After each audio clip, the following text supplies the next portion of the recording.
Welcome back to Ruach Teaching Ministry. I'm the Rev, or Rev Webb, and this is part 2 of the 37 chronological miracles of Jesus, or the 37 miracles of Jesus in chronological order.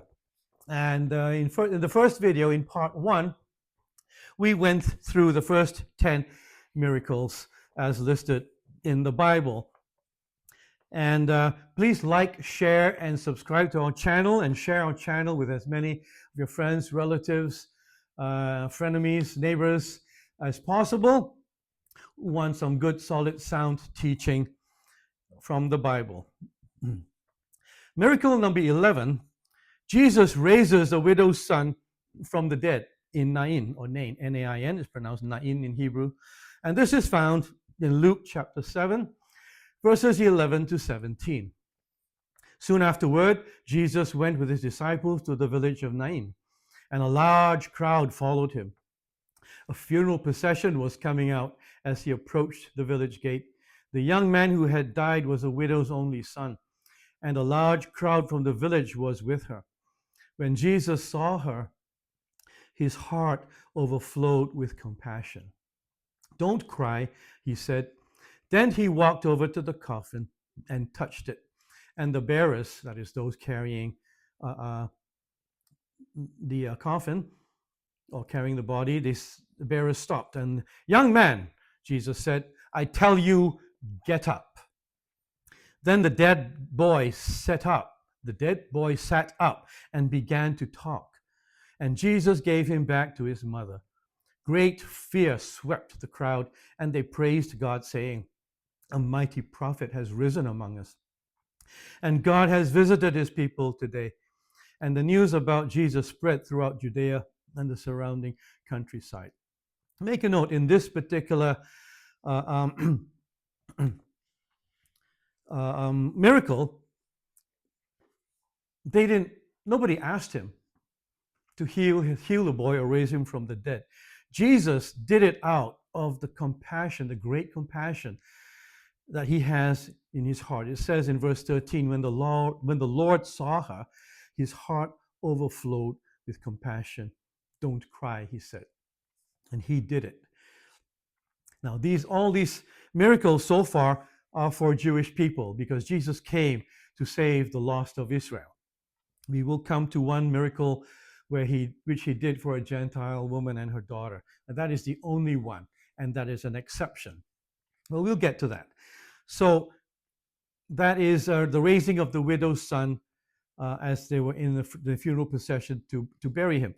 Miracle number 12, Jesus calms the storm. And we all know this one as well from our Bible stories in Sunday school. Matthew 8, 23 to 27, also found in Mark 4, 35 to 41, and Luke 8, 22 to 25. Then Jesus got into the boat and started across the lake with his disciples. Suddenly, a fierce storm struck the lake, with waves breaking into the boat. But Jesus was sleeping. Then the disciples went and woke him, shouting, "Lord, save us! We're going to drown!" Jesus responded, "Why are you afraid? You have so little faith."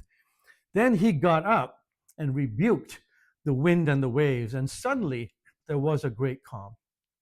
The disciples were amazed. "Who is this man?" they asked. "Even the winds and the waves obey him." Wow. He calms the storm. And of course, the rest of the story says they got to the other side. Okay, because before they got into the boat, Jesus actually said, "Let's go to the other side." And when Jesus says something, it's going to happen. So they got there. They need not have worried about the storm. And then that speaks to us in the storms of our lives. And when it challenges our faith. And I do have a video teaching called "But God, Facing Life's Challenges." Go back in my YouTube channel and pull up "But God, Facing Life's Challenges" and watch that one. Miracle number 13. Jesus heals a demon-possessed man, and he casts the demons from the man into a herd of pigs. And again, many of us know this story, know this miracle from our Sunday school or catechism, depending on how you grew up. And they arrived in the region of Gerasenes. Some translations say the Gadarenes. Same thing, different name, same place. The Gerasenes or the Gadarenes across the lake from Galilee. And basically, Jesus got out of the boat. There was a man possessed by demons who came out to meet him. And for a long time, this man had been homeless and naked, living in the tombs outside the town. And as soon as this man saw Jesus, don't forget he was demonized or demon possessed, he shrieked and fell down in front of him. Then he screamed, "Why are you interfering with me, Jesus, Son of the Most High God? Please, I beg you, don't torture me." For Jesus had already commanded the evil spirit to come out of him. This spirit had often taken control of the man.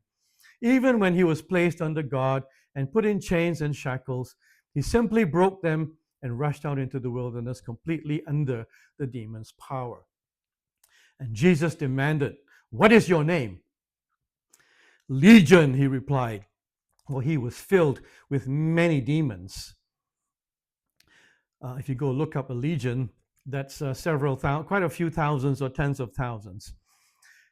And the demons kept begging Jesus not to send them into the bottomless pit or the abyss. There happened to be a large herd of pigs feeding on a hillside nearby. Now, the land of the Gadarenes or the Gerasenes was non-Jewish; it was Gentile territory. All right, so that's why they were breeding. They had a herd. They were breeding pigs. The Jews would never do that because they're unclean. So there was a large herd of pigs feeding on the hillside nearby, and the demons begged him, Jesus, to let them enter the pigs. So Jesus gave them permission. Then the demons came out of the man and entered the pigs, and the entire herd plunged down the steep hillside into the lake and drowned. When the herdsmen saw it, that's the pigs' herdsmen, the Gentiles, they fled to the nearby town and the surrounding countryside, spreading the news as they ran. That's the olden days internet. Everything went viral, but by running and by shouting. Okay. And people rushed out to see what had happened. They rushed out from the town. A crowd soon gathered around Jesus, and they saw the man who had been freed from the demons. He was sitting at Jesus' feet, fully clothed and perfectly sane, or in his right mind. And they were all afraid. Then those who had seen what happened told the others how the demon-possessed man had been healed. And all the people in the region of the Gerasenes or Gadarenes begged Jesus to go away and leave them alone, for a great wave of fear swept over them. Jesus returned to the boat and left, crossing back to the other side of the lake, the Israel or the Jewish side. And the man who had been freed from the demons begged to go with him, but Jesus sent him home, saying, "No, go back to your family and tell them everything God has done for you." So he, the man, went through all the town proclaiming the great things Jesus had done for him. And I believe this is Jesus' very first evangelist, the very first evangelist commissioned by Jesus. "No, don't come with me," even though he would probably have been of great use to Jesus, but nonetheless, the man was a Gentile. And Jesus sent him back into the town. "No, go and tell people about me and all that God has done for you." Excuse me, I'm sorry. The 14th, just before I do that, for the demon-possessed man and the herd of pigs, in Luke and Mark, both Gospels speak of one man, one demon-possessed man. And for some reason, the Gospel of Matthew chapter 8, it mentions two men. So, but two of the Gospels mention one, so 2-1. I believe it was one man, and I'm not sure I have not looked into deeply why Gospel of Matthew says two men, but that's not meant to cause any division of any kind. The miracle happened. The deliverance from demons happened.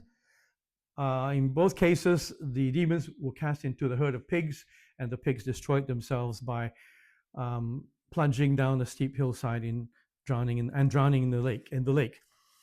Um, Miracle number 14. Jesus heals the woman with the issue of blood, and many of us know this story as well. The woman with the hemorrhage, and she touched the hem of Jesus' garment. Anyway, in Luke 8, verses 40 to 48, it's also found in Matthew 9, 20 to 22, and Mark 5, 25 to 34. On the other side of the lake, the crowds welcomed Jesus because they had been waiting for him. Then a man named Jairus, Jairus, Jairus, a leader of the local synagogue, came and fell at Jesus' feet, pleading with him to come home with him. His only daughter, who was about 12 years old, was dying. As Jesus went with him, he was surrounded by the crowds. I'll interject here. As Jesus is about to go and heal Jairus' daughter, Jesus gets interrupted. So there are two miracles here back to back. Starting with the plea from Jairus, getting interrupted by the woman with the hemorrhage or the issue of blood, and then finishing up with what Jesus did for Jairus' daughter. We'll get there. So a woman in the crowd had suffered for 12 years with constant bleeding, and she could find no cure. Coming up behind Jesus, she touched the fringe of his robe. Immediately, the bleeding stopped. And the fringe of his robe, for those of you who are familiar with the Jewish prayer shawl or the talit with the tassels on the end, or the fringes, what she actually touched was the tassels or the fringes of Jesus' prayer shawl or his talit, which he wore under his robe. So it says immediately the bleeding stopped. And Jesus, being surrounded by a crowd of people, Jesus said, "Who touched me?" Everyone denied it, and Peter said, "Master, this whole crowd is pressing up against you." But Jesus said, "Someone deliberately touched me. I felt healing power go out from me." He knew.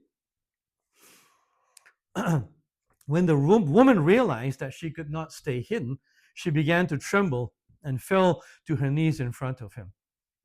The whole crowd heard her explain why she had touched him and that she had been immediately healed. "Daughter," Jesus said to her, "your faith has made you well. Go in peace." And we return to Jairus and his daughter, which brings us to miracle number 15. Jesus raises Jairus' daughter back to life. Luke 8, verses 40 to 42, and then 49 to 56.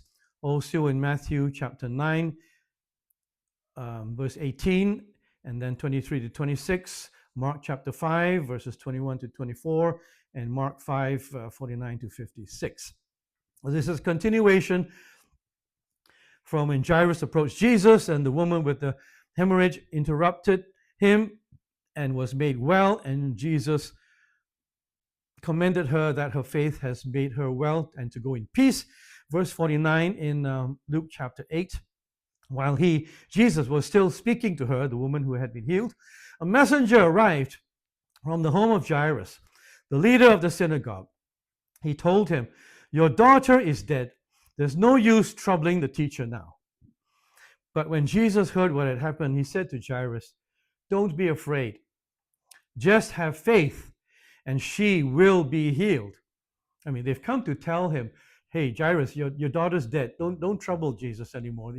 There's nothing can be done for her now." Because they did not know that Jesus had already raised someone from the dead. They had not heard yet, because he was in a different area. Verse 51, when they arrived at the house, Jesus wouldn't let anyone go in with him except Peter, John, James, and the little girl's father and mother. The house was filled with people weeping and wailing. Well, we would do that too if a little girl had died, a little child had died. Anyway, they were weeping and wailing, but Jesus said, "Stop the weeping. She isn't dead. She's only asleep." But the crowd laughed at him because they all knew she had died. Then Jesus took the little girl by the hand and he said in a loud voice, "My child, get up." I believe in Hebrew it's Talitha Kumi. My child. Talitha is little girl. Kumi, arise. My child, get up. And at that moment, her life returned and she immediately stood up. Then Jesus told them to give her something to eat. Her parents were overwhelmed, but Jesus insisted that they not tell anyone what had happened. Wow. Miracle number 16, Jesus heals 2 blind men. Now, all these miracles, straight from the man who had been demonized, these are all taking place back to back on the same day. And now Jesus heals 2 blind men, Matthew 9, 27 to 31. And this is right after Jairus' daughter, because the verse starts with saying, after Jesus left the girl's home, the girl that he just raised from the dead, 2 blind men followed along behind him, shouting, "Son of David, have mercy on us." They went right into the house where Jesus, was staying, and Jesus asked them, "Do you believe I can make you see?" And "Yes, Lord," they told him, "we do." Then he touched their eyes and said, "Because of your faith, it will happen." Then their eyes were opened and they could see. And Jesus sternly warned them, "Don't tell anyone about this." But instead, they went out and spread his fame all over the region. Miracle number 17, Jesus heals a demon-possessed mute. Matthew 9, verses 32 to 34. When they left, that is, when the 2 blind men who had been healed left, a demon-possessed man who couldn't speak was brought to Jesus. So Jesus cast out the demon, and then the man began to speak. The crowds were amazed. "Nothing like this has ever happened in Israel," they exclaimed. Nothing like this has ever happened in Israel, they exclaimed. But the Pharisees said, "He can cast out demons because he is empowered by the prince of demons." They were so jealous that they did not have that kind of power, let alone that kind of faith. Miracle number 18, Jesus heals a lame man at the pool of Bethesda. John chapter 5, verses 1 to 15. And again, many of us know this story from Sunday school because the man could not get up. Afterward, Jesus returned to Jerusalem for one of the Jewish holidays. It does not say which one. Inside the city, near the sheep gate, was the pool of Bethesda, with 5 covered porches or porticos. Crowds of sick people, blind, lame, or paralyzed, they lay on the porches. And apparently they were waiting for the water to be stirred, apparently, supposedly by an angel of the Lord. And when the waters were stirred, the first one to step in would get healed. So one of the men lying there had been sick for 38 years. 38 years. When Jesus saw him and knew he had been ill for a long time, he asked him, "Would you like to get well?" Instead of saying yes, the next verse says, the sick man said, I can't, sir, for I have no one to put me into the pool when the water bubbles up. Someone always gets there ahead of me." Jesus told him, "Stand up, pick up your mat, and walk." Instantly, the man was healed. He rolled up his sleeping mat and began walking. But the miracle happened on the Sabbath. And again, here we have a problem with the Pharisees and the teachers of the law. So the Jewish leaders objected. They said to the man who was cured, "You cannot work on the Sabbath. The law does not allow you to carry that sleeping mat." Now, that wasn't even actually in Moses' law. It was added on by man. Like with most of the religions we have today, which have led people away from the truth of the Bible, they've added on man-made stuff. Anyway, but the man replied, "The man who healed me told me, 'Pick up your mat and walk.'" "Who said such a thing as that?" they demanded. The man didn't know, for Jesus had disappeared into the crowd.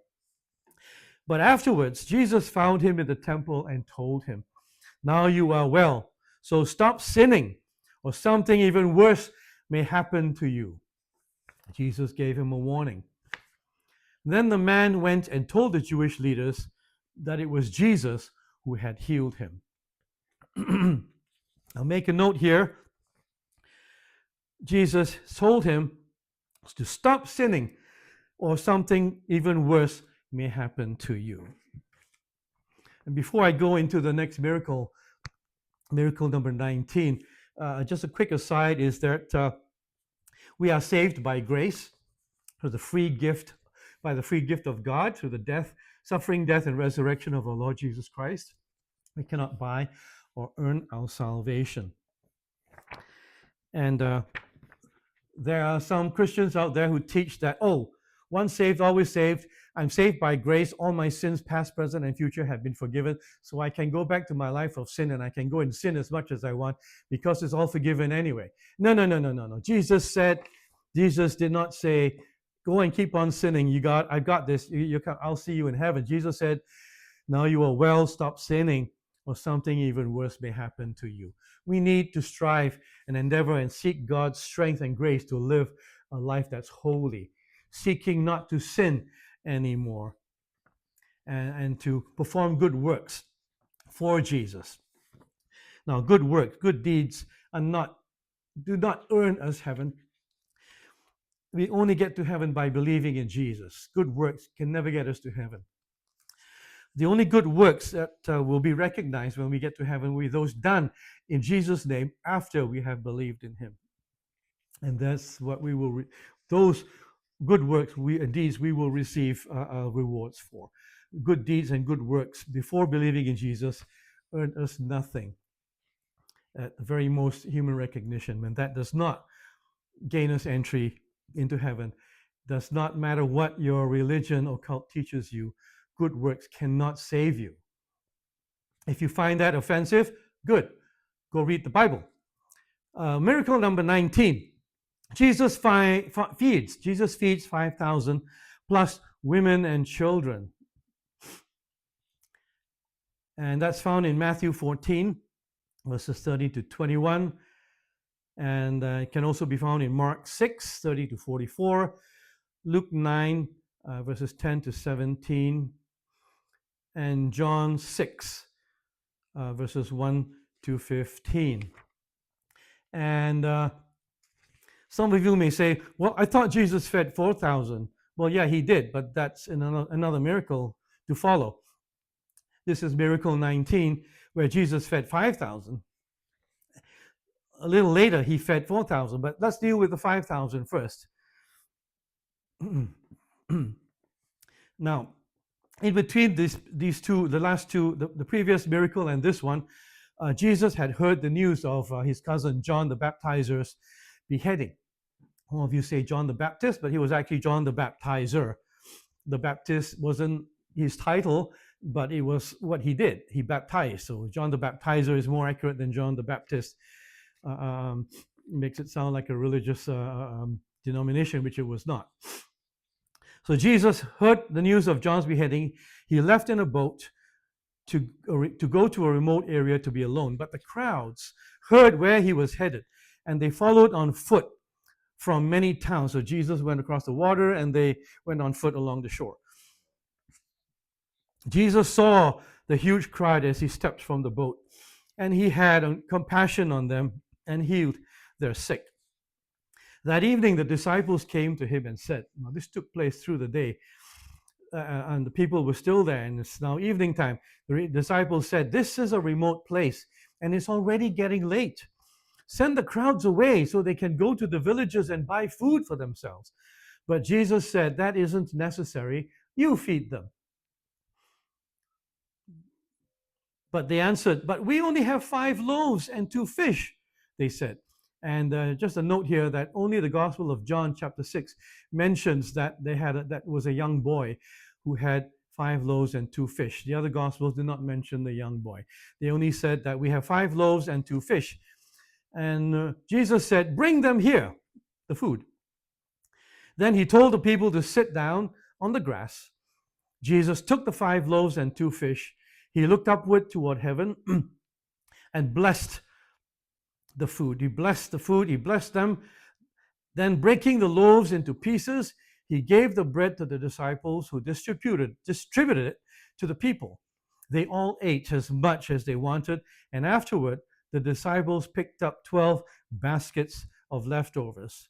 About 5,000 men were fed that day, in addition to all the women and children. Now, we don't know how many of these men were married and brought their wives and children, or how many brought their sisters or their moms and their siblings, but just 5,000 men alone, plus women and children. It could be in excess of 10 or 12,000.